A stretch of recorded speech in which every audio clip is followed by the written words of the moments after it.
Hello everyone, कैसे हैं आप लोग। ये है केस असेसमेंट 4 है। आज कुछ मैंने यूट्यूब में वीडियोस देखी और उसके अंदर मैं very feel proud at the moment that जो पायल लोहेडगी जी है, इन्होंने जो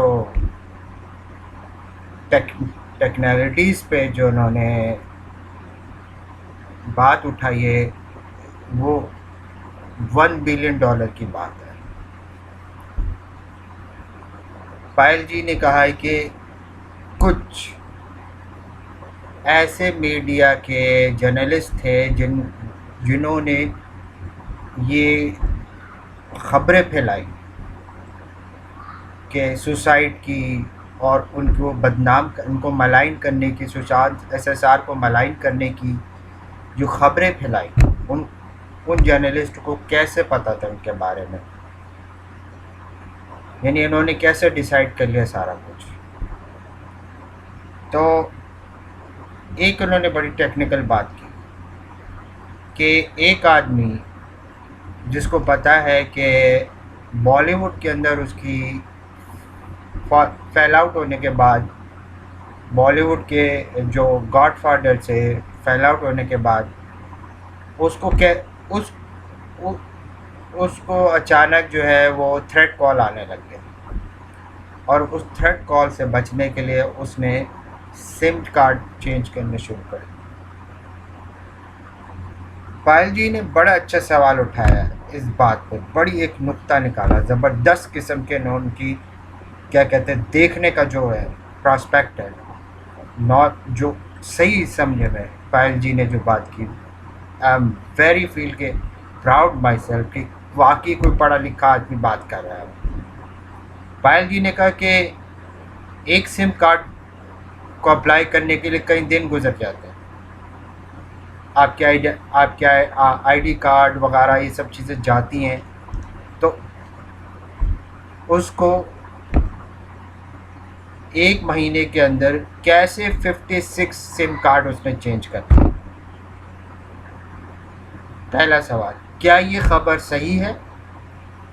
क्या ये खबर भी सही है उन जर्नलिस्टों के ज़रिए जो जर्नलिस्ट एसएसआर को मलाइन कर रहे थे, और वो कैसे एक लिंक को दूसरे लिंक से जोड़ रहे हैं।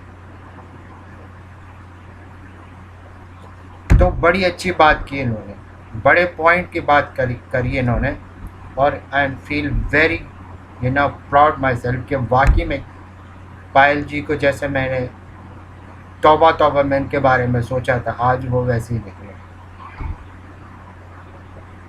तो एक खबर और चल रही है, मुझे इस खबर के बारे में नहीं पता था, मगर मुझे ये खबर फॉल्स फ्लैग लग रही है, ऑथेंटिक नहीं है।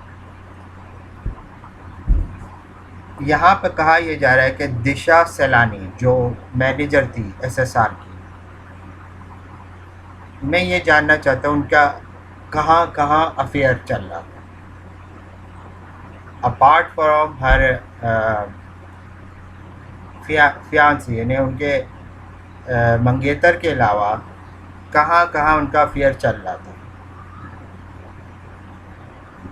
मगर जो क्लिप्स हैं, वीडियो क्लिप हो गई या कोई तस्वीरें हो गई, पिक्चर हो गई, उसके अंदर संदीप सिंह ज़्यादा नज़र आए। आदित्य पंचोली के जो बेटे थे सूरज पंचोली का दूर दूर तक नाम निशान नहीं नज़र आ रहा है। अचानक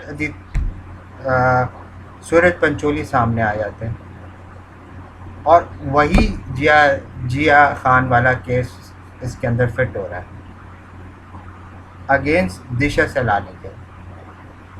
तो संदीप सिंह के साथ क्या ताल्लुकात थे, जो मैंने अपनी एक वीडियो में मैंने पूछा था, रिया चक्रवर्ती के ताल्लुकात मिथानी के साथ कैसे थे और संदीप के उनके मैनेजर के साथ क्या था। तो मुझे एक बच्चे ने, जो उसने इस कैंपेन के अंदर उसने जो शामिल हुआ है, बच्चे ने ये बात बताई जिसका नाम भिष्ट है। उस बच्चे ने, अनुराग भिष्ट नाम है उस बच्चे का, उस बच्चे ने ये बात बताई कि संदीप सिंह का अफेयर दिशा सेलानी के साथ था, जो कि मुझे नहीं मालूम। मेरा अंदाज़ा था कि ये होगा अफेयर, यानी स्मैश होते हुए कहीं नज़र आए, ये होता है ये वगैरह जास। और हमेशा याद रखना, मैं यूके में रहा हूँ, औरत उसके साथ ही स्मैश होती है जिसके साथ वो चक्कर चलाना चाहती है, जिसके साथ वो सोना चाहती है। औरत नशे में भी हाजिर होती है, ये याद रखिएगा। और नशा जितना भी भारी हो, इंसान अपने दिमाग में के सेंसेस में होता है, अंदर की बात सिर्फ बाहर निकालता है, बाकी उसके सारे सेंस काम कर रहे होते हैं। ये झूठ है कि शराब पी के हमसे गलती हो गई, ऐसा कुछ नहीं होता। तो शराब मैंने भी पी है, हैवी। आपको पता है कि गैनेसिस जो है बियर एक बहुत हैवी, इनमें हर तरह के लेवल है, हैवी भी होती है, अल्ट्रा हैवी भी है। तो मैंने सब आजमाई भी है, तो मुझे पता है कि इंसान की सेंसेस कहाँ तक हो सकती है।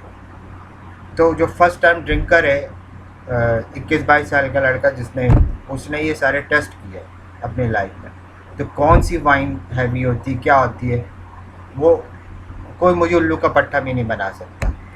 तो औरत उसके साथ ही फ्री होती है, अपने आप को अलाउ करती है जिसके साथ ये चक्कर चलाना चाहती है। तो संदीप सिंह के साथ इनका क्या ताल्लुकात है? आदित्य पंचोली वाली मुझे कहानी झूठ लगे।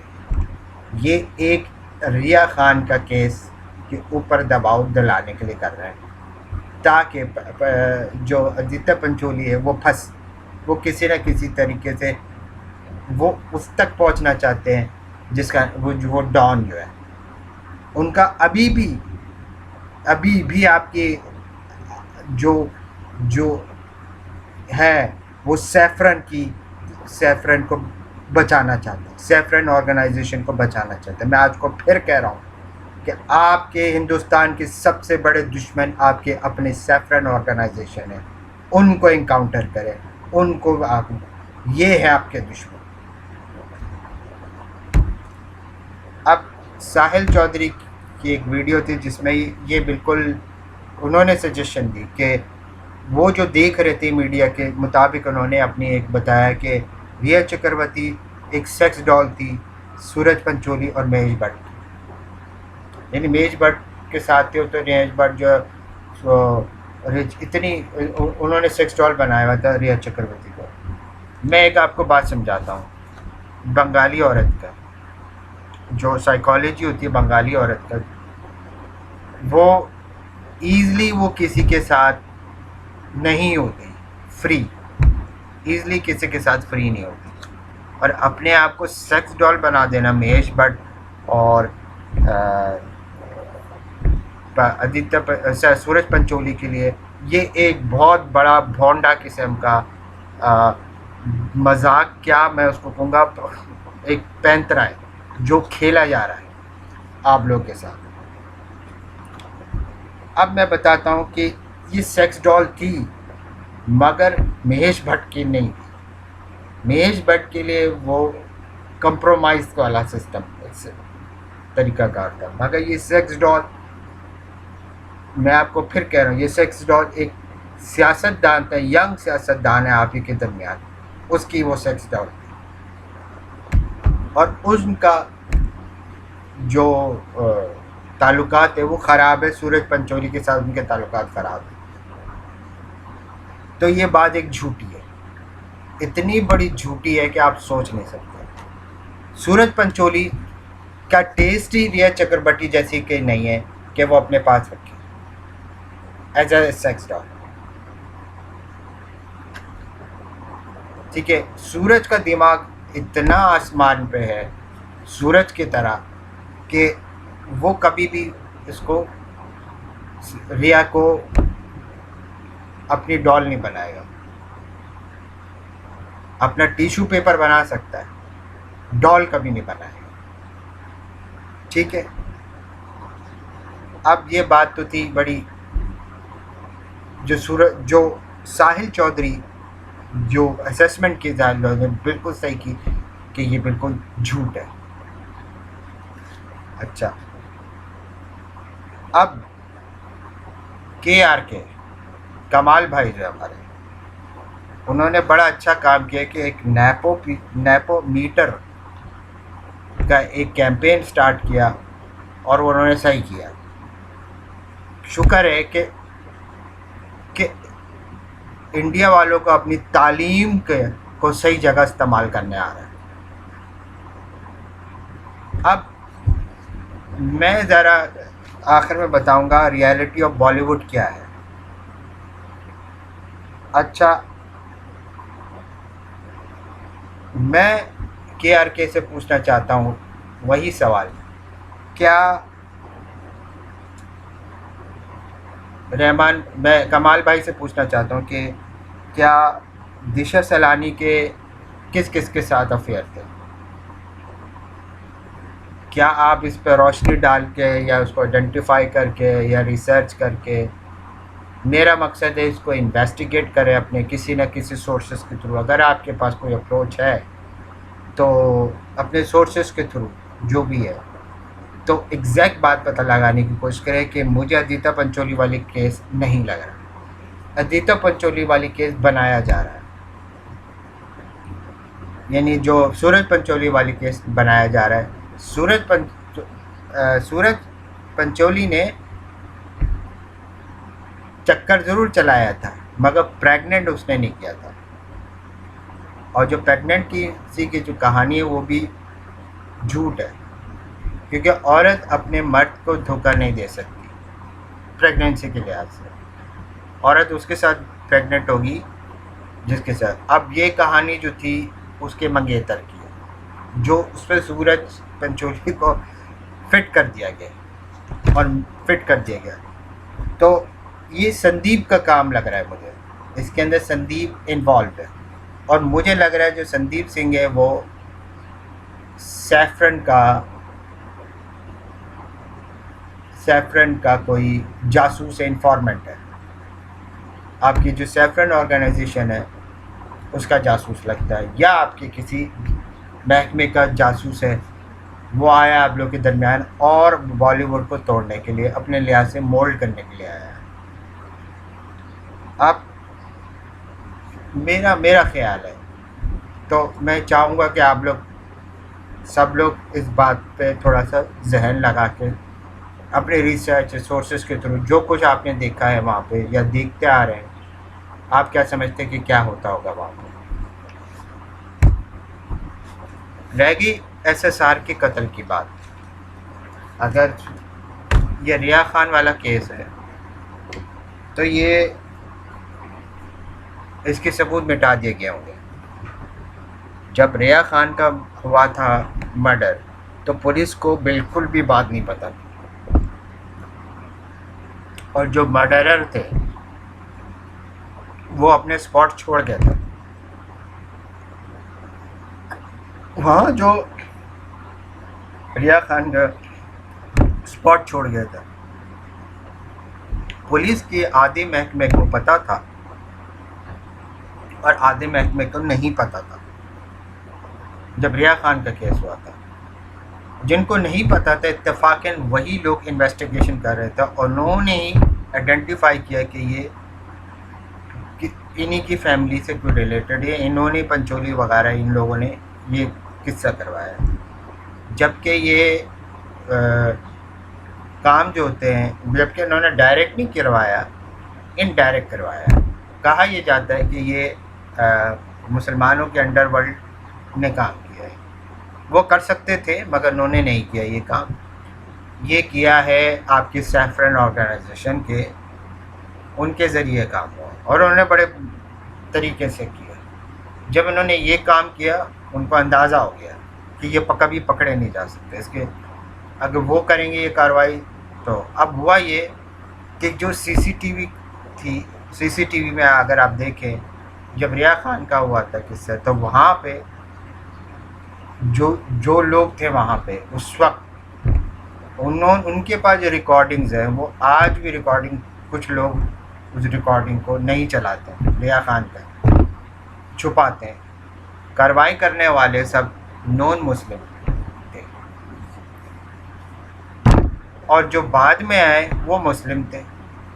कार्रवाई जब हो गई और इनका आपस में टकराव हुआ, आमना सामना हुआ और इनमें लड़ाई भी हुई, जो कि उस बारे में कहीं नहीं आया।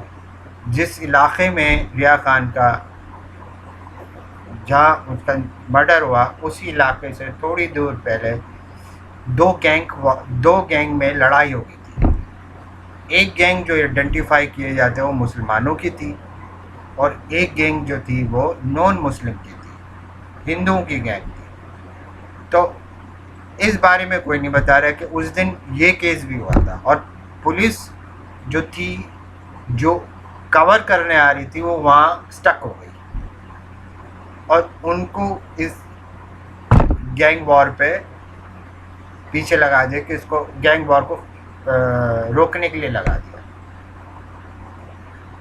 तो जो पुलिस वहाँ उस वक्त मौजूद थी, जो वहाँ पहुँची, पहले पहुँच गई, वो कॉम्पिटेंट पुलिस वाले थे और उन्होंने सारी इन्वेस्टिगेशन कर ली थी और उन्होंने सारा सुराख निकाल लिया था और वो पहले से जानते थे कि इसके अंदर ये सारे गैंग के लोग मौजूद हैं। तो उन्होंने इन्वेस्टिगेशन जो थी करने के बाद उसको सेव कहीं कर दिया था, जो कि बाद में सीबीआई के कुछ ऑफिसर थे, उन्होंने उस पर हाथ डाला और फिर निकाल लिया, चूँकि उनको ऑर्डर आ गया था कि इस पर हाथ नहीं डालना। तो दूसरे तरीके तो हुआ ये कि उनको ये ऐसी सिचुएशन समझ में आ गई थी कि कहा गया था उनको, ठीक है। उन्होंने क्या हुआ ये कि अंडरवर्ल्ड में जब ये होता, ये कहानी ये होती कि जब आप सफारी किसी के देते हैं तो सफारी लेने वाला को हिंदू और मुस्लिम नहीं होता, वो अपना मफादात देखता है और जहाँ उसका मफाद था उसने वहाँ जाके उस बोली को निगोशिएट कर दिया और वहाँ से उसने कमाया और वो चला गया, जो कि उसको कहा गया था कि ये काम आप इनके ज़रिए करवाएंगे। अब उसने क्या किया, डबल क्रॉस, उस आदमी ने डबल क्रॉस ये किया कि पहले उनकी टीम को भिजवा दिया और उसके बाद जब प्रेशर हुआ कि तुम्हें ये इनको देना था, तो उसने फिर उनकी टीम को भी भिजवा दिया, बजाय ये कहने के भाई मैं ये काम हो चुका है। तो उसने ये गलत फहमी की, उसी जो सफारी लेते हैं, माल लेते हैं और काम करवाने वाले लोग। तो हुआ ये था, तो उन्होंने उनको दे दिया और वहाँ से, और उन्होंने उससे निगोशिएट किया और वो ये समझ गए थे क्योंकि वो लोग खेल रहे हैं सैफरन ऑर्गेनाइजेशन वाली राजनीति, पॉलिटिक्स खेल रहे हैं, उनसे उनका कोई ताल्लुक़ नहीं कि पैसे कम हों उनको हर हालत में मुसलमानों को हराना है, वो इनका मेन ऑब्जेक्टिव है। तो ये वजह थी, ये वो सारी सिनारियो चल रहा है इंडिया के अंदर जो आप लोगों की समझ से बाहर है। और उनको जो टास्क मिलता है वो पीछे बैठे हुए प्लेयर्स होते हैं, वो उनको टास्क देते हैं और वो फिर माहौल के अंदर बदलाव लाते हैं। जैसे पाकिस्तान के अंदर जैसे महाजिर आए थे, एलीट क्लास आई थी जो अब एलीट से गरीब क्लास कर दी गई है, तो वो सारे गेम होते हैं, ठीक है। हमारे प्लेयर का मसला कुछ नहीं था, हमारा तो थे हमारे अपने ही दुश्मन थे जिनको हमने अपना समझा, वही हमारे दुश्मन निकल आए, तो वही आपके अपने दुश्मन थे। तो जाहिर बात है अपने से मुराद है कि नॉन महाजिर, तो वो दुश्मन निकल आए, तो जब वही आपके दुश्मन थे तो वो थे आपके दुश्मन। तो इसी तरीके से जो हिंदू मुसलमान है उसको तो आप पॉइंट आउट कर लेते हैं, मगर जो हमारे मुल्क में है उसको पॉइंट आउट करना कोई नहीं करता। बहरहाल, तो बताने का मकसद ये है कि आप लोगों को कि SSR, ये जो पंचोली वाला किस्सा है, ये फंसाया जा रहा है। ये पंचोली को फंसाया जा रहा है। He is the second target now. अब मैं आपको दूसरी बात बताता हूँ, एग्जैक्ट बात बताने आ रहा हूँ। आपको याद है जब ये लोग बम ये कश्मीर और का डिस्प्यूट उठा था, तो इंडिया के कुछ मकासद थे। पलवाना का जब केस हुआ था, उसके बाद सारे ये केस सारे स्टार्ट होने शुरू हुए। कुछ अंदाज़ा हो रहा होगा आपको। जब पलवाना का केस हुआ था, उसके बाद जो उन्होंने जो प्लान करना था वो यह था कि हम किसी न किसी बड़े एक्टर या किसी न किसी उनमें से एक, उनका ये भी कि किसी ने बड़े एक्टर को मारना था। अब उस पूरे प्लान के अंदर बेचारे एसएसआर का नाम भी नहीं है। उसमें प्लान में सबसे पहला नाम जो था वो आदित्य पंचोली का था। उनका वो काम ख़राब हो गया, मगर उसको स्टार्ट इनिशिएट करने के लिए उन्होंने अपने बंदा एसएसआर को मारा। और अब पंचोली साहब चूँकि लिस्ट में टॉप में थे, उन्होंने आदित्य पंचोली को मारना है, तो उसको इनकाउंटर करना या उसके ज़रिए डॉन तक, जो मुसलमानों का जो डॉन है जिससे इनके ताल्लुकात हैं पंचोली फैमिली के, तो उन तक पहुंचना उनका मकसद है कि किसी तरह उनके डॉन तक वो पहुंचे और वो नेटवर्क भी हम ख़त्म कर दें। तो वहाँ उनका वो ये रसाई चाहते हैं, ज़राई चाहते हैं, इसलिए वो पंचोली को टारगेट बना रही है। एक झूठी समझी एक वो खबर है, ऐसा कुछ नहीं है। हाँ, दिशा का ये सुनने में है कि मल्टीपल अफेयर रहा है, मगर सूरज के साथ इसका कितना रहा है, कहाँ तक रहा है, ये कुछ डिटेल तो हम तो साथ नहीं रहते, मैं तो साथ नहीं रहता, बट इसके मल्टीपल अफेयर चले हैं, जिसमें से एक संदीप है। आई एम श्योर संदीप के साथ इसका 100% श्योर कि संदीप के साथ इसका अफेयर था। और वो संदीप बच्चे का किस्सा कुछ नहीं है। संदीप इससे कुछ चाहता था लेने के लिए, और इसने संदीप के साथ नेगोशिएट नहीं किया। और ये कहानी अलग है कि वो एसएसआर को मार के हटा के ये आपस में ही अपना एक बना के बॉलीवुड के साथ जुड़ना चाहते थे। ये एक कहानी अलग है, ये कहानी का हिस्सा था, इनके प्लानिंग का हिस्सा था, मगर इनकी प्लानिंग का हिस्सा ये नहीं था कि एसएसआर को मारने का। हुआ ये कि इस लड़की ने, दिशा सैलानी, जिसका नाम मेरे पहले पता नहीं था, अब थोड़ी कहानी जो मैं समझ रहा हूँ कि इस लड़की ने इनको नो कहा होगा कि मैं आपके प्लान के साथ नहीं हूँ, मैं गद्दारी नहीं कर सकती। इन्होंने कहा होगा कि अच्छा ठीक है, तुम हमें ये डॉक्यूमेंट्स नहीं दे रही या हमें ये सब नहीं दे रही, तो जहाँ तक रेप का ताल्लुक है, रेप नहीं हुआ, रेप हुआ होगा, मे बी रेप तो हुआ है, होगा, आई एम श्योर, क्योंकि रेजिस्टेंस के अंदर ये एक लड़की के साथ रेप भी हुआ है, और वो नहीं चाहते होंगे कि एसएसआर आगे बढ़े। तो एसएसआर को रोकने के लिए शायद ये चल रहा था, क्योंकि मुझे लगता है कहीं से इनको बहुत भारी रकम ऑफर हुई हो एसएसआर को रोकने के लिए, मारने के लिए नहीं, रोकने के लिए।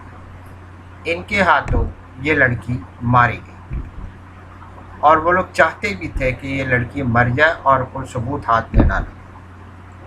फिर डिप्रेशन का जो है वो एक प्लान है, जो कि एक लेडी डॉक्टर जो है महेश भट्ट के जानने वाली, वो उसने उसको इस तरह फंसाया इन लोगों ने कि तुम पागल हो, तुम बेवकूफ़ हो। इसमें सबसे बड़ा हाथ जो था वो इसकी गर्लफ्रेंड का था, और ये गर्लफ्रेंड ने इसको फंसा। गर्लफ्रेंड को भी पैसे मिले थे इसको डाइवर्ट करने के, ठीक है, डाइवर्ट करने के पैसे मिले थे।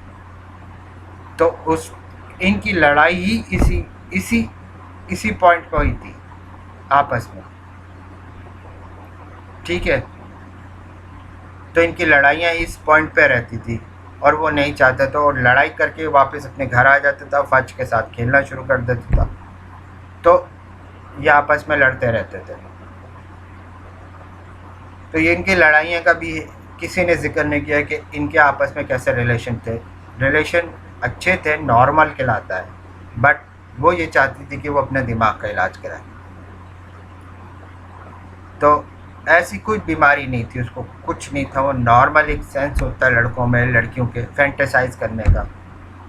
तो उसने उसको पैसे जब भी बैक हैंड से मिले थे, और ये कब हुआ कैसे हुआ ये नहीं मालूम, मगर लोखंडे है, अंतिका जो है, आई गेस वो अपॉर्चुनिटी की तलाश में थी काफ़ी वक्त से। और सलमान भाई जो थे वो चाहती थी कि सलमान भाई से किसी तरह इसका इंट्रोडक्शन हो जाए। और सलमान भाई के जो भाई थे उनकी नज़र काफ़ी थी, और वो मैंने काफ़ी प्रोग्राम में उनको देखा भी। तो सब ने नोटिस किया कि उनके इस भाई की ज़्यादा नज़र थी, अंतिका लोखंडे को। तो वो भाई इस भाई से भाई तक पहुंचना था उसको। उस भाई ने, छोटे भाई ने बड़े भाई तक पहुंचाया, और वहीं पे ये नज़रों पे आई लोगों के, जो उनकी आना जाना था भाई के दरमियान, जो बड़े बड़े डॉन और सैफरन ऑर्गेनाइजेशन के जो लोग थे उनका आना जाना था, इसकी नज़र पड़ी।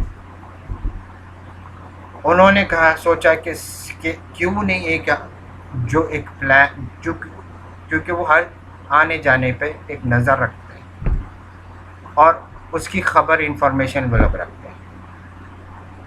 तो उनको पता चला कि इनके पास एक प्लान है, ऑलरेडी एक प्लान है। उस प्लान को कैसे आगे चलना है, इसको कहते हैं राजनीति।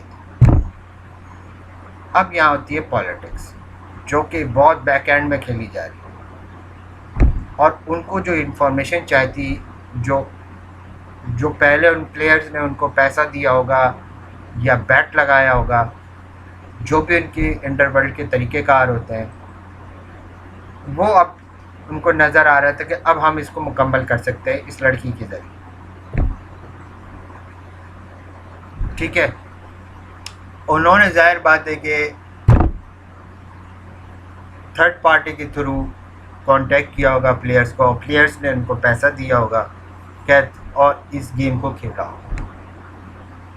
इसमें बड़े बड़े डायरेक्टर, प्रोड्यूसर वगैरह सब शामिल होंगे, और उनको नहीं पता कि थर्ड पार्टी उनका मदद क्यों कर रही है।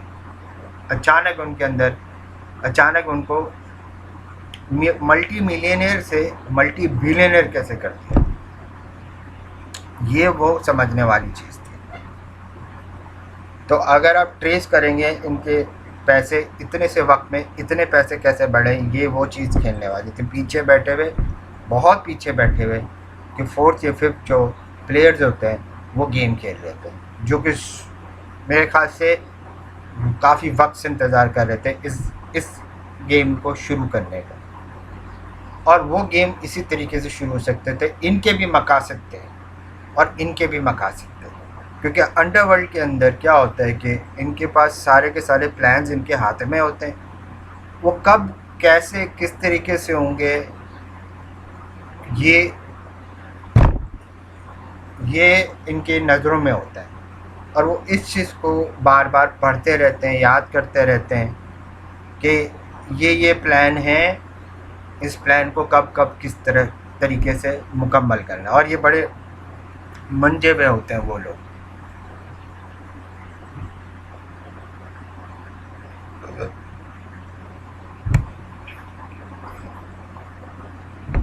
अब यहाँ पे जो मुझे समझ में आ रही है, उस तरह से होता है सारा काम, क्योंकि मैं आपसे वो ओपन करके नहीं बता रहा ये काम कैसे होते हैं, अगर मैं आपको कहूँ कि मैं किसी ज़माने में आज से 20 साल पहले बैरूनी किसी मुल्क के अंदर मैं ऐसे ही किसी अंडरवर्ल्ड का हिस्सा रह चुका हूँ, तो आप मानेंगे इस बात को, क्योंकि ये सब गेम मैंने होते हुए देखा है। तो आप नहीं मानेंगे, क्योंकि आप इसलिए नहीं मानेंगे कि कोई भी नहीं मानेगा, इसलिए क्योंकि एक लड़का जिसको कहीं नौकरी नहीं मिल रही, कोई नौकरी नहीं दे रहा, और वो अपनी स्टूडेंट लाइफ में है, तो वो क्या करेगा? बेवकूफ़ी बनेगा लोगों के सामने। तो नौकरी क्यों नहीं मिल रही, तो मैं वजह बताने बैठूंगा तो आपके समझ में नहीं आएगी। यानी मेरे सारी फॉर्मेलिटी, सारे सब कुछ होने के, पूरा होने के बाद भी मुझे नौकरी अगर कोई नहीं दे रहा, क्योंकि नौकरी करूँगा तो मेरा चलेगा तो फिर मैं अपना खाऊंगा, मैं अपनी फ़ीस दूंगा, मैं अपना आगे काम करूंगा। तो अगर ये नहीं होगा तो फिर मैं कैसे सरवाइव करूँगा? अचानक आपके नौकरी आपको मिलती है, कभी मिलती कभी नहीं मिलती।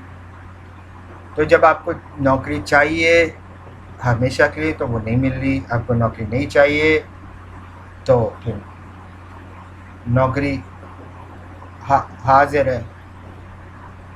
तो कुछ सिचुएशन मेरे साथ इस तरह की थी कि मुझे नौकरी चाहिए होती थी तो मुझे नहीं मिलती थी, जबकि मेरे किसी डॉक्यूमेंट्स ऐसे, ये नहीं मेरे पास ऐसा कोई डॉक्यूमेंट नहीं था कि ये कह सकता है कि मुझे नौकरी नहीं मिल सकता। I was a tax payer, मेरे पास अपना सोशल सिक्योरिटी नंबर था।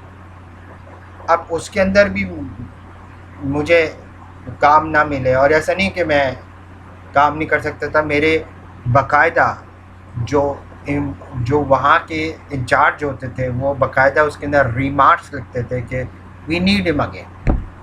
और उसके बावजूद आपके एजेंसी हैं, एम्प्लॉयमेंट एजेंसीज़ हैं, या जो भी हैं, वो आपको ना दें नौकरी है, तो फिर आप कुछ नहीं कर सकते। और आप एचआर है, वो आपको एवेलुएट ही ना करे तो फिर भी आपको नौकरी नहीं मिल सकती। तो आप कुछ नहीं कर सकते, आप लड़ तो नहीं सकते, ठीक है ना? अगर कोई बड़े महकमे का इंजीनियर कह रहा है कि वी नीड हिम मोस्ट, इसको एवेलुएट ना करो। और गुंडा बदमाशी ये है ह्यूमन रिसोर्स मैनेजमेंट की, कि वो करते थे और वो बैन लगा देगा, और नौकरी मुझे नहीं मिलती थी, ताकि मैं कहीं यहाँ नौकरी कर ही ना सकूँ। तो इस तरह के बड़े और जॉब हो गई कहीं, यानी मैं नौकरी लग गई तो मैं कुछ ना कुछ, यानी इंजीनियर जब कह रहे हैं तो उनकी जान निकल जाती थी कि ये किस तरह का छोटे कद का आदमी, उसके ऐसे बाल हैं ऐसे, यानी लोगों को इस तरह से देखा जाता है इंग्लैंड के अंदर।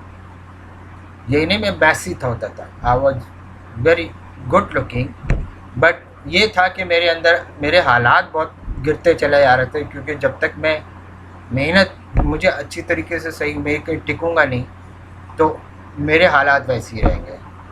तो किसी ने नहीं सोचा था मेरे हालात के बारे में, तो मैंने अपने हालात के बारे में ख़ुद ही सोच रहा, खुद ही फ़ाइट कर रहा था। भूख से, मुफलिसी से, हर चीज़ से मुझे फ़ाइट करना पड़ता, और अपनी जगह चाहे धोखे से बनानी पड़े तो मैं बनाता था। तो इसमें गलत मैंने क्या किया? कोई गलत नहीं किया। और ऐसे में आपको अंडरवर्ल्ड का कुछ पता ही नहीं, और आपको कुछ लोग मिल जाएं और आपको बेवकूफ़ बनाएं, और आप बेवकूफ़ बनते चले जा रहे हैं, तो फिर आप बेवकूफ़, आपको अंडरवर्ल्ड का कुछ पता ही नहीं, और आप अंडरवर्ल्ड के हिस्से बन गए। तो मैंने ये सब कुछ देखा, इसलिए मेरा एक तजुर्बा है, मैंने अच्छा भी किया। अब एक जगह मैं काम भी कर, मैं सोता नहीं था, 20-20 घंटे मैं काम पे होता था, ऐसे भी रहा मेरा वक्त। और एक जगह ऐसा था कि मैं अंडरवर्ल्ड का भी काम कर रहा हूँ, उधर भी काम कर रहा हूँ। बोलते थे भाई तुझे काम है, यहाँ इतने पैसे मिल रहे हैं, इतनी अपॉर्चुनिटी, तो फिर वहाँ जाके नौकरी क्यों करता है? क्योंकि मेरे जहन में था अब मैं नौकरी नहीं करूँगा तो मैं सर्वाइव नहीं करूँगा, और मैं इस नौकरी में जो पैसे होते हैं, कलेक्शन होती थी, वो जमा हो जाते थे। अब मुझे नहीं मालूम था कि उसके अंदर मेरा भी हिस्सा है 10%, तो वो मुझे मालूम ही नहीं जो मैं कलेक्शन कर रहा हूँ। माहौल मगर मैंने सारा देखा, मैंने सारी बातें देखी, नेगोशिएशन देखी, सब कुछ देखी। अब मुझ जैसे उल्लू के पट्टे को नहीं पता कि तुम जहाँ काम करो वो काम नहीं है, वो भत्ता ले रहे हैं, वो दुकानों से भत्ता वो ले रहे हैं, और वो पुलिस के अंडर में होता था सारा काम। और जहाँ पुलिस खड़ी हुई अंडर में सारा काम, हम तो ये समझ रहे हैं बड़े वीआईपी लोग होंगे यार जिनके मैं काम कर रहा हूँ, और बड़े तरह के सारा कुछ चल रहा, मुझे तो पता ही नहीं था। और वाकई नहीं पता था, मैं इतना सीधा साधा लड़का था मैं, और मुझे पता ही नहीं। जब तक कि एक दफ़ा मैं बैठा हुआ था एक दुकान में, मेरी नौकरी ख़त्म हुई, तो मैं दुकान पे बैठा हूँ जहाँ से मैं कलेक्शन लेता था। तो मैंने उनके पास बैठा और मैं कलेक्शन ले रहा था, तो उस औरत ने मुझे बैठ के बताया, वो औरत मुझे ऑब्ज़र्व कर रही थी दिनों से। उसी औरत ने मुझे बैठ के सब बताया, समझाया कि ये है। तब मेरी आंखें खुली। मैंने कहा यार अब मैं यहाँ से निकलूँ कैसे, ये तो मेरे जान से मार देंगे मुझे। अब क्या हुआ कि उनको पता था, कि उनको पता चल गया कि जैसे मुझे पता चल गया।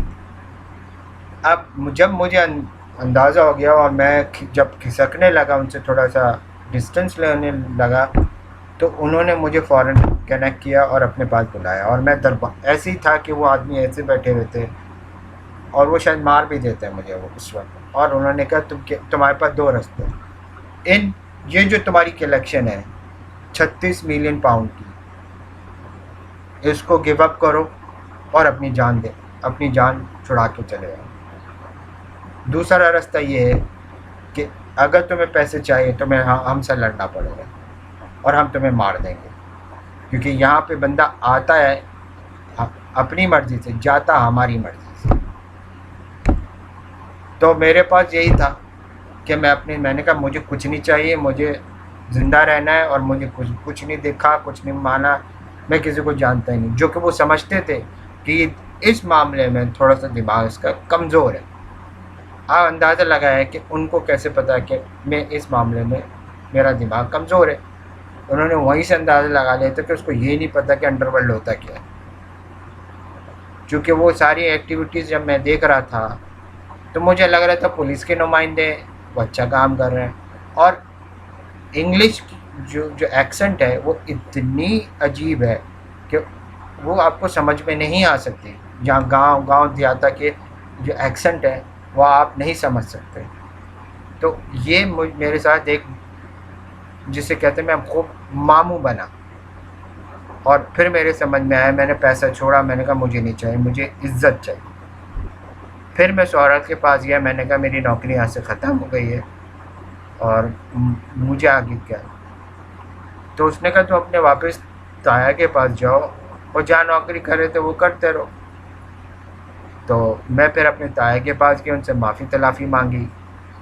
तो क्योंकि वहाँ पे ताया ने मुझसे कुछ बात कहा था कि तुम ऐसे चलना है वैसे चलना है, तो मैं वहाँ से थोड़ा सा डिट्रैक्ट हो गया था। डिट्रैक्ट का यही हुआ कि मैंने वहाँ से काम छोड़ दिया जहाँ मैं पहले कर रहा था, और वहाँ पे डालने का मकसद ये था कि लोगों को ये इम्पोज हो कि जैसे मैं असाइलम सीकर हूँ, या मैं इलीगल इमिग्रेंट हूँ, और अब शादी कर लूँगा तो लीगल हो जाऊँगा। तो वहाँ पे ये कहानी डालनी, इसलिए वहाँ पे ये थोड़े से वक्त के लिए ये कहानी डाली। उसी थोड़े वक्त के अंदर ये हुआ कि मैं वहाँ पे जो काम कर रहा था, और तो उस काम के दौरान, क्योंकि कीड़ा तो होता है ना हमारे अंदर, हीरो बनने का कीड़ा, और फिर हमारे दूसरों की बीवियाँ तो बड़ी पसंद आती हैं लोगों को। अब एक काले की बीवी पसंद आ गई तो वहाँ मार धाड़ हुई, तो उन्होंने देखा ये लड़ भी सकता है। तो ये तो बात की कहानी थी। मगर इससे पहले जो कहानी हुई थी कि वहाँ पे मैं एक K2 के फाइटर से लड़ पड़ा था। K2 जिसे आप MMA आज के ज़माने में कहते हैं, उधर एक फाइटर था, और वो एक चैम्पियन था अपने वक्त, और बेल्ट उसने रखी हुई थी। और मैं ये समझ रहा था इस काले की तो हैसियत नहीं है। उस काले ने मुझे मारा, मैंने काले को मारा, और दनादन मारा काले को वहाँ पे। तो जो वहाँ सिख खड़े हुए थे, और वो जो वहाँ जो गैंग थी, कालों की गैंग थी, जो बहुत ख़तरनाक गैंग थी, और वो उस वक्त वहाँ पे अपने पास असला रखा करते थे। मैं उससे भी नहीं डरता था। आप उससे अंदाज़ा लगा रहे कि मैंने धड़ाधड़ काले को मारा और मारने के बाद वहाँ से सिखों के इलाके से भगा दिया। वो काला जो था वो बदमाश भी था। वो मुफ्त में, वो जेलसी में मुफ्त में इनसे माल ले जाता था और पैसे नहीं देता था। तो उससे मैंने पकड़ा, उससे कहा पैसे दो, तो वो लड़ा है और मैं भी लड़ा। चूँकि मेरे दिमाग में पूरा हॉलीवुड घुसा हुआ था और अंग्रेज़ी मेरी इतनी परफेक्ट नहीं थी, तो मैंने उस काले की धनाधन पिटाई की और वहाँ से काले को मार के भगाया। और सारे काले परेशान थे कि ये इतना well trained champion, light weight champion जो है, उसकी एक आम आदमी ने उसकी ठुकाई करके वहाँ से भेज दी। आम यंग लड़के ने ठुकाई करके वहाँ से भेज दी। तो ठुकाई करने के बाद उस जमैकन वो चला गया वहाँ से, बेसिकली वेस्ट इंडीज़ के लोग थे वो, तो वहाँ से वो चला गया। बाकी जो लोग देख रहे थे वो हैरान हो। उनमें से जो इथोपियन ग्रुप था उनके पास असला था। तो जब वो मुझे लेकर गए और उन्होंने जब इंट्रोडक्शन कराने लगे तो वो मुझे धमकियां दे रहा था उनका, क्या आके नीचे करो, ये नीचे करो, वो करो। मैं नहीं कर रहा था, मैं खुदा के आके किसी का झुकाता ही नहीं। उसने अपनी गन जो निकाली वो मैंने कभी देखी नहीं थी, और उस गन के ऊपर झपटा मारने के बाद उस गन पे जैसे झपटा मारा तो जो एक ट्रेनिंग थी मेरी, ये मैं कहीं से सीख कर नहीं आया था, ये बस हॉलीवुड, और ये मैं बहुत फिट था, बहुत ताकतवर फिट, और दिमाग मेरा बहुत था। तो जो गन उसकी बराबर में पड़ी हुई थी वो पिस्टल थी, वो पिस्टल ड्रॉस से निकाल कर उसके सर पर रख दी। वो परेशान हो गया। उस पिस्टल पे लॉक था और लॉक फ्री कर दी फिर मैंने। और लॉक फ्री अगर आप उस पिस्टल का कर दें तो उसको दबाने में ज़रा जोर नहीं लगेगा, वो बंदा उड़ जाता वहीं पे, और शायद वहाँ फड्डे शुरू हो जाते, लड़ाई झगड़े शुरू हो जाते। तो उसको इतना डर लगा, उसने कहा मैं बहादुरों की बहुत कदर करता हूँ। वहीं पे एक खाना लेने आया, तो वो रेस्टोरेंट में, आपको रेस्टोरेंट का किस्सा बता रहा हूँ। वहीं पे एक खाना लेने आया था, स्किन हेड था वो, उसने सारे खेल तमाशे देखे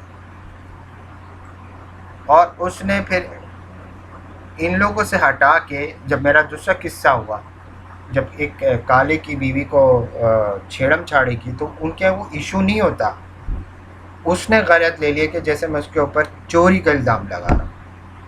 तो इस वजह से मेरी इस तरह कहानी शुरू हुई। और जो पुलिस वहाँ पे थी वो ये समझ रही थी कि कोई अमेरिकन है, FBI का कोई ट्रेंड बंदा है और वो यहाँ आया है हमारी किसी चीज़ को पकड़ने के लिए। और पुलिस वहाँ पे करप्शन के अंदर बहुत इन्वॉल्व थी, तो वो शायद यही समझे कि तो यहीं किस्सा सारा ख़राब होना शुरू हुआ। तो UK के अंदर, तो ये बता रहा हूँ आपको सिनारियो। तो उसी दौरान फिर मैंने एक लड़की फंसानी थी, पेपर मैरिज करनी थी, वो भी मैंने की। तो उस ज़माने में की पेपर मैरिज, जबकि एक नामुमकिन था, और एक अंदर ही अंदर उनके अंदर इसका गुबार बढ़ रहा था कि इन लोगों को रोकना है, मगर आप गलत आदमी को रोक रहे हैं मुल्क के अंदर आने से। वो आपका आपके पंजाबियों की तरह या पठानों की तरह या सिंधियों की तरह आपके फंड नहीं खाते। ये महाजिर हैं, ये इंडियन हैं, महाजिर हैं, इंडिया से आए हुए माइग्रेटेड पाकिस्तानी महाजिर हैं जो अपना हक हलाल का खाना खुद खाती है और किसी से नहीं डरती, ठीक है ना। तो ये हड हराम कौम नहीं है, ये मेहनती कौम है, और आपने ऐसे मेहनती कौम के लोगों को साथ गलत किया। बहरहाल, तो ये मेरा किस्सा है कि मैं उन स्किन हेड के चक्रों में आया, क्योंकि उन स्किन हेड के मेरे जो कज़न था उसके साथ कुछ कनेक्शन थे, तो उन्होंने मेरी अपनी तरफ कर लिया और उन्होंने कहा यार ये कम एक मैं तुम्हें हम तुम्हें काम देंगे तुम। अब मुझे वो चीज़ समझ में नहीं आ रही थी कि काम क्या है, क्योंकि काम ख़त्म होने के बाद इंसान एक नया काम की तलाश में जाता है। जब वो काम वहाँ ख़त्म हुआ, मैं चला गया, मुझे नया काम मिले, पैसे ज़्यादा मिल रहे थे, मैं बहुत खुश था। वो पैसे जो मैंने जमा किए उसी पैसों से मैंने शादी भी की, पेपर मैरिज की थी, और जो पैसे मैंने जमा किए मैंने अपने ताया को दिए। फिर लड़ाई झगड़े हो गए मेरे ताया से, क्योंकि ताया को पता चला कि मैं मैं जो हूँ इन चक्करों में घुस गया। तो उन्होंने फिर मुझे चक्करों से बाहर निकालना था हर हालत में, तभी वो पेपर मैरिज का सारा सिस्टम शुरू होता। अब यहाँ के अंदर इसके अंदर भी कहानी है मेरी लाइफ की। तो वो सारा फ्लॉप हुआ मेरा, और मेरा मकसद था सिटीजनशिप लेना यूके का, और बगैर शादी के आप सिटीजनशिप हासिल नहीं कर सकते थे। तो ये सब मैंने देखा अपने पूरी लाइफ में, और मैं ये चाहता था कि सिटीजनशिप मिलेगी तो मैं आगे कुछ करूँगा। और मेरा ज़िंदगी का जो एम ये था कि मैं ज़िंदगी में एक लड़की से प्यार करता था और उसी से शादी करना चाहता था, और उसको अपने साथ रहने देंगे। मुझे कोई धन दौलत रुपये पैसे से कोई उस औरत किसी की बड़ा से बड़ा हो, अगर उसकी किसी एक लड़की से भी प्यार हो जाए तो मैं उसी से शादी करूँगा, उसी से सिंसियर रहने का मेरा। ये नहीं था कि मैं क्या नाम है उसका जो क्या नाम है उसका जो पहले हस्बैंड थे उनके, करिश्मा कपूर के जो पहले हस्बैंड थे, एक्स हस्बैंड की तरह मैं करप्ट नहीं था। बेवकूफ़ ज़रूर था, हो सकता है मुझे नॉलेज ना हो तो, मगर करप्ट नहीं था। यानी मुझे जानते हुए कोई करप्शन वाली बात नहीं थी, अल्लाह का शुक्र था। तो मेरा मकसद था, मैं इसी मकसद से लेके दुबई से पाकिस्तान, और पाकिस्तान से मैं यूके निकला था। मेरा मकसद था इस लड़की से मोहब्बत और शादी थी, मैं इस लड़की से करना चाहता। और मुझे अगर इंडिया से भी लड़ना पड़ता मैं लड़ता इसके। तो ये दिमाग था मेरा, और मेरा मकसद यही था कि मैं सेटल करता अपनी लाइफ और मैं इससे शादी करता। तो वो सारी चीज़ें नहीं हो सकी, और मैं उस एरा के अंदर था जहाँ ये सारे चीज़ें चल रही थी। अब क्या हुआ कि क्योंकि मैंने अंडरवर्ल्ड देख लिया और मैं समझ गया था कि मैं फंस गया हूँ, तो इस तरह मैं निकल भी गया। और उनको पता था ये फिकल थोड़ा सा इसका मामला कमज़ोर है दिमागी तौर पर, तो वो समझ गया था। तो आहिस्ता आहिस्ता इंसान समझता है कि वो कोई गलती करता है तो फंसता भी है। तो मुझे पता है कि अंडरवर्ल्ड कैसे काम करती है, क्योंकि एक चीज़ मैंने देखी हुई, ऑब्ज़र्व किया हुआ, तो मैं जानता हूँ ये कैसे काम करती है। तो कोई मिसगाइड नहीं करा आपको, कोई कहानी नहीं सुना रहा, कोई झूठ नहीं बोल रहा है। ये शायद ही किसी ने देखा हो या जानता हो। तो बॉलीवुड का और आपका और हमारा रिश्ता बहुत पुराना है, तो झूठ बोल के कोई फ़ायदा नहीं, क्योंकि हम यानी आप लोगों से ख़ास तौर पे जब मैं ये सोच रहा हूँ कि दुनिया में अब यानी एक स्टेज ऐसा है कि शायद मैं अभी मौका मेरे खुदा ने मेरे लिए ओपन रखा हुआ है, और शायद ही वो भी मेरे नसीब में नहीं था कि आप सोचें कि SSR को मार दिया, क्योंकि वो हमारा सबसे बड़ा गेटवे था, यानी वो की था, हमारा की था, वो की प्लेयर था हमारे लिए। और उस KPI जो है, जो वो हमारा KPI था, हमारा की था, वो उसको ही ख़त्म कर दिया। तो आगे के जितने भी मुझे मुश्किल ही नज़र आ रहा है कि अब कोई ऐसा इंसान हो जो जिसके साथ मिलके काम किया जाए, मगर ऐसा इंसान सिर्फ एक ही था, और वो था SSR। तो SSR ठीक है। अब जितनी भी र्यूमर घूम रही हैं मार्केट के अंदर, आपकी मीडिया की मार्केट, मैं मीडिया की मंडी कहूँगा, मीडिया की मार्केट के अंदर जितनी भी घूम रही है ये र्यूमर्स है, उनमें से कोई भी चीज़ प्रैक्टिकली नहीं लग रही, फैक्ट नहीं है। अब औरत का मतलब दिखा कुछ रहे हैं, बता कुछ और रहे हैं, और कहीं सूरज पंचोली का नाम दूर दूर तक नहीं, मीडिया के अंदर उसकी कवरेज नहीं है।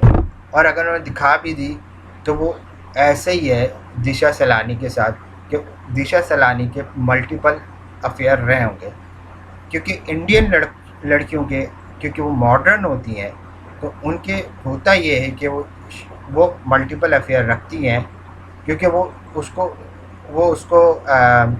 ख़राबी, मैं ख़राब के तौर पे नहीं कह रहा, उसको वो खिदमत खल्क समझती हैं, यानी उसको समझती हैं कि ये होना चाहिए।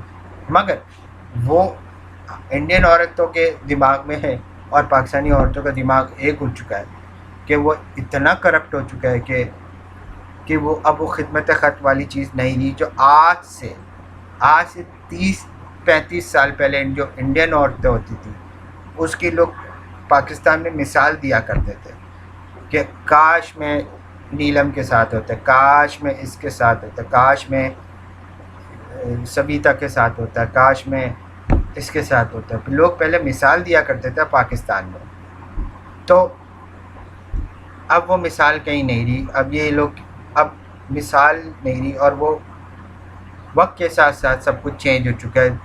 सारी औरतें एक जैसी हो चुकी हैं दुनिया के अंदर। जब मेरा वक्त आया 20 साल पहले ही सब कुछ, यानी 10 साल बाद ही, जब मैं 11-12 साल के था, तभी सब कुछ चेंज आना शुरू हो गया था। औरतों के अंदर लालच बढ़ चुकी थी, पैसों की लालच बढ़ चुकी थी। ये नहीं कि उनको कमी थी, उनको लालच बढ़ चुकी थी। और वो लालच बढ़ते वो लालच कहाँ से कहाँ उसने अपना रुख, आपने कलयुग देखी होगी मूवी, कलयुग के अंदर जो केमस्टर है, जो केमस्टर कह रहे हैं, कुणाल जो है, कुणाल की जो बीवी होती है, जो सोनाली जी होती है, वो खुदकुशी कर लेती हैं, ठीक है, इसलिए क्योंकि उनकी वीडियो लीक हो जाती है, मियाँ बीवी दोनों की। तो वो आप सोचिए कि उस ज़माने की औरत जो बता रहे हैं, जो ये पूरा नेटवर्क चलाती थी, वो औरत ही चलाती थी, मर्द इसमें पीछे नहीं था, औरत ही चलाती। और अभी भी स्टिल इस नेटवर्क, कहीं के ऐसे नेटवर्क हैं जो स्टिल औरतें, दुनिया की पावरफुल औरतें चला रही हैं इस नेटवर्क को। और यूरोप के अंदर एक मुल्क है जिसका नाम है, जिसका एक ख़ास नाम है कि उसका नाम ही नहीं है, यानी उस मुल्क का नाम ही नहीं है, उसका नाम ही यही है कि नो नेम लैंड के नाम से, तो यही नाम है उसका। और ये मिथ नहीं है, ये एक्चुअल है। और वो अमीर लोगों की अय्याशगाह है जहाँ, और वो उसकी जो वो है, वो खुद औरत है। तो वो कई अमीर औरतें जो कई नेटवर्क चला रही है ना, वही औरतें वहाँ पे काम करती हैं और अपना एक दूसरा नेटवर्क चलाती हैं, एक मुल्क बनाया है छोटा सा। अगर मैं झूठ बोल रहा हूँ, आप उसका चेक कर सकते हैं। तो कलयुग के अंदर जो दिखाया था, वही औरत के अंदर लालच आ गई थी, और उन्होंने NGOs के थ्रू, इस NGOs जो है वो आपकी सबसे बड़ा वो है, इनके थ्रू उन्होंने सारे काम दुनिया के अंदर, सारे प्रॉब्लम जो सोशल वैल्यूज़ है उसको तबाह करने में इनका सबसे बड़ा हाथ है। तो इसलिए मुझे पता है, मैं जानता हूँ, मैं सही और गलत के बारे में जानता हूँ, तो इसलिए मैं आपसे कोई बात झूठ नहीं बोलूँगा। मैं जानता हूँ कि अंडरवर्ल्ड कैसे काम करती है। अंडरवर्ल्ड जो है, जो आपको बताया जा रहा है, ये इन्फॉर्मेशन झूठ होती है, ठीक है। अगर ये बात सच होती तो ये पहले ही निकल जाती है। जो बात सच होती है ना, वो पहले निकलती है, और ये जैसे पहले निकलती है। और ये अगर बात पहले उसके मरने के बाद निकल रही है, तो इट मीन्स ये बात ठीक है ना। तो इंडियन औरतों के मल्टीपल अमीर लड़कों से, लौंडों से चलते हैं चक्कर। अमीर होना लाजिम है, और अमीर के साथ हैंडसम होना लाजिम है, ठीक है। आप अमीर हैं और हैंडसम भी नहीं, कम है, हैंडसम कम है, तब भी आपके साथ चक्कर चलाएगी, because of your money and your position. ये इंडियन औरत का सबसे बड़ा एडवांटेज है, इसलिए इंडियन औरत को सबसे ज़्यादा रखा जाता है जीसीसी कंट्री के अंदर, ठीक है। अच्छा, ज़्यादा प्रेफर भी इसलिए करते हैं उनको दूसरी कंट्रीज़ में, क्या यूरोप में भी यही प्रेफर करते हैं क्योंकि वो शक्ल सूरत कम देखती हैं, पोजीशन और पैसा ज़्यादा देखती है, तो इसलिए उनको उनकी ये एडवांटेज दी जाती है, तो प्रिविलेज दी जाती है। तो अब आप मेरी बात समझ गए होंगे बहुत अच्छी तरीके से कि दिशा सलानी का मल्टीपल अफेयर्स होगा। इवन के मैं आपको बता रहा हूँ कि दिशा सलानी जो होंगी वो एसएसआर को छोड़ के, क्योंकि एसएसआर का टाइप पता है मुझे, वो उस टाइप के पीछे नहीं भागी होंगी। दिल बहुत चाहता होगा मगर वो टाइप के पीछे नहीं भागती। एक टाइप होता है, इस टाइप के पीछे नहीं भागना। औरत का एक मकसद होता है, एक औरत में सोच होती है। जब वो फाइनेंशियल जंग लड़ने चली है, बाहर निकली है घर से, तो वो एक जंग लड़ रही है और उसको पता है कि मुझे इस माइंडसेट के साथ कभी भी सेट नहीं होना, और ये माइंडसेट को हमेशा दबा के मार के खप के रखना है। समझ, आप मेरी बात समझ गए होंगे। तो कहीं ना कहीं दिशा सलानी भी शामिल होगी इनके कत्ल में, और 100% कह रहा हूँ कि ये एक ऐसे प्लान और डेटा के पीछे होंगे। संदीप ये रैट है, आई एम 100% टेलिंग यू, ये एक रैट है बॉलीवुड की, ये एक आपकी इंडस्ट्री के अंदर रैट है, और ये इंडस्ट्री तोड़ने आया है।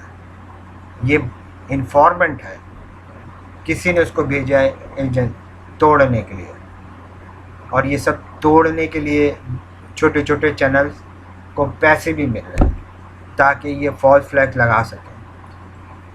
ये काम इतना मुश्किल होता है कि आप इसको काम को आसानी से नहीं कर सकते। इसे बड़े बड़े प्लेयर्स की ज़रूरत होती है जो ऐसे चैनल चलाने के, इसमें पैसा भी अच्छा खासा खर्च होता है।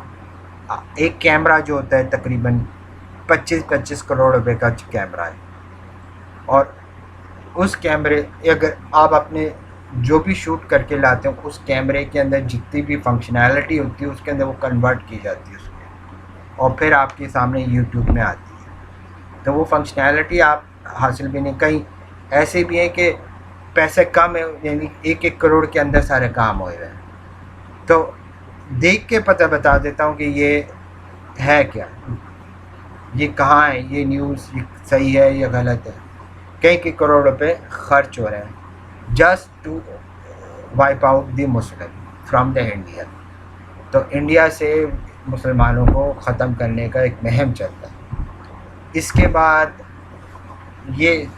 बाद ये हिंदुओं को भी तोड़ेंगे, ईसाइयों को भी तोड़ेंगे, ये सब तोड़ेंगे। ये सब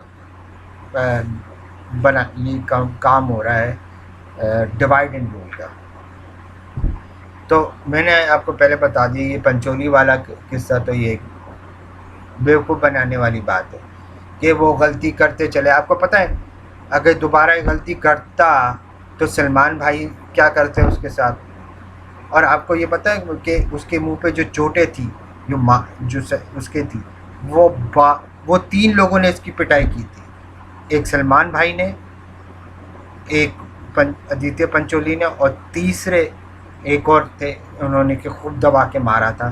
3 लोगों ने मिल के मारा था, क्योंकि जो ये गलती करके आए थे रिया खान की। उसके बाद उसने जरूरत नहीं की कुछ भी करने की, और उसकी पूरी कॉस्मेटिक सर्जरी करा के उसका चेहरा सही कराया, क्योंकि इतना मारा था इन लोगों ने। तो ये बात किसी ने नहीं की कि सूरज के साथ क्या होता है। आई एम श्योर कि मुझे तीसरा आदमी सुनील शेट्टी लग रहा है, क्योंकि हो सकता है सुनील शेट्टी ने इनको बहुत मारा हो, क्योंकि उन्होंने ये, और मुझे ये भी लग रहा है कि सुनील शेट्टी नहीं होंगे, फिर ये संजय दत्त होंगे, क्योंकि बहुत मार खाने के बाद ये सीधा हो गया था, और इसने फिर दोबारा ये गलती नहीं की है किसी के साथ भी, और उसका पूरा फोकस अपनी कैरियर पर, और इस पे लड़के लगाए हुए नज़र पे, ये जहाँ ये किसी लड़की पे करता है वहाँ पे ये लड़के फंक्शन करना शुरू कर देते हैं। ये ग्रुप लगाया हुआ इसके पीछे। तो ये तो मुझे नामुमकिन है, क्योंकि इस बारे में मैं आपको 100% बता रहा हूँ, ये ख़बर मुझे पता है।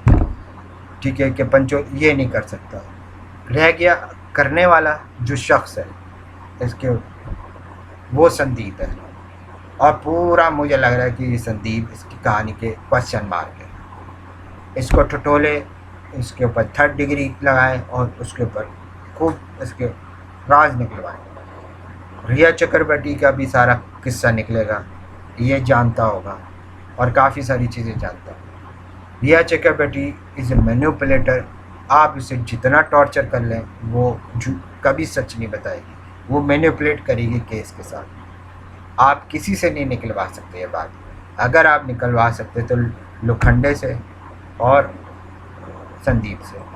लोखंडे पे 3rd डिग्री लगाने की ज़रूरत नहीं, मगर ये है कि उसको प्रेशर कर सकते हैं मेंटली और उसके बाद उसे निकाल सकते हैं बात, और वो निकालेगी बात। और दूसरा, अगर आप चाहते हैं संदीप को अब अरेस्ट करवाएं और उसी के दिमाग से उसके पास होगा, ये कोई छोटा मोटा आदमी नहीं लग रहा है, ये कोई पावरफुल आदमी लग रहा है मुझे। इसके पीछे कोई बैक है, ये बैक क्या है इसके पीछे। और मुझे लग रहा है ये जिस तरह से आया है, ये आने का जो उसका स्टाइल है, जो पहले क्या काम करता था अब क्या करता है, ये स्टाइल जो है जाना पहचाना से लग रहा है। आप लोग इंडस्ट्री के लोग हैं, आपको पता होना चाहिए ये स्टाइल क्या होता है। तो ये जाना पहचाना सा स्टाइल लग रहा है मुझे। तो good luck, goodbye, all the best. अब आप लोग कार्रवाइयाँ करें और आप लोग जिस पॉइंट पे उठें उस पे कायम रखें। ये बहुत अंदर तक की साजिश है और इसमें काफ़ी लोग आहिस्ता आहिस्ता आहिस्ता आहिस्ता बात उठेंगी। रह कि CBI की जो क्या है, CBI का किस्सा आ रहा है, ये CBI का जो है कि 14 दिन तक जी नहीं, आप 14 साल भी लगा ले तो केस को सॉल्व नहीं कर सकते, क्योंकि सबूत तो मिट चुके हैं।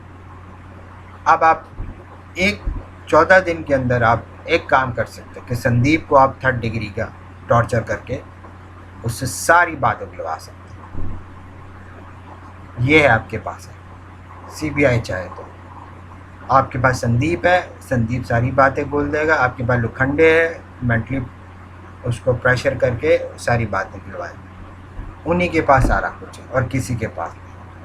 अगर CBI कुछ करना चाहती है तो इंसाफ दिलाना चाहती है SSR को, that is the only way. And आप समझते हैं कि रिश्तेदारों में से, जी एग्जैक्ट किसी रिश्तेदारों में से भी शामिल होंगे।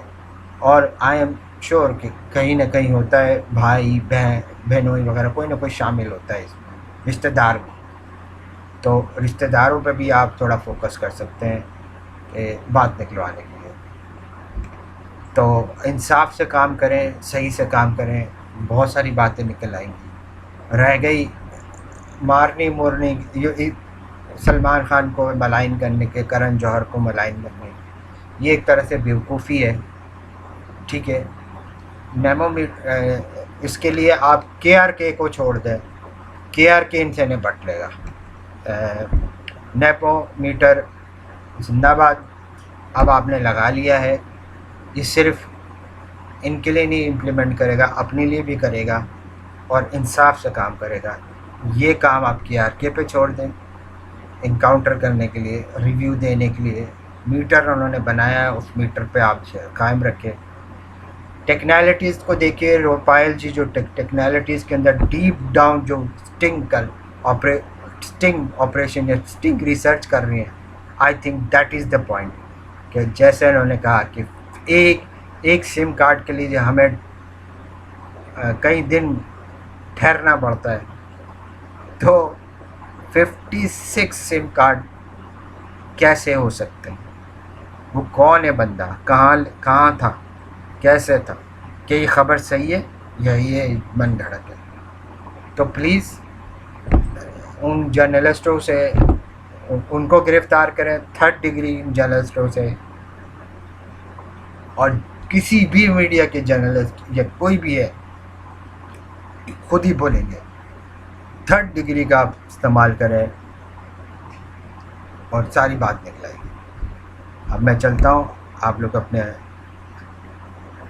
ख्याल रखिएगा और इस जद्दोजहद को बरकरार रखें।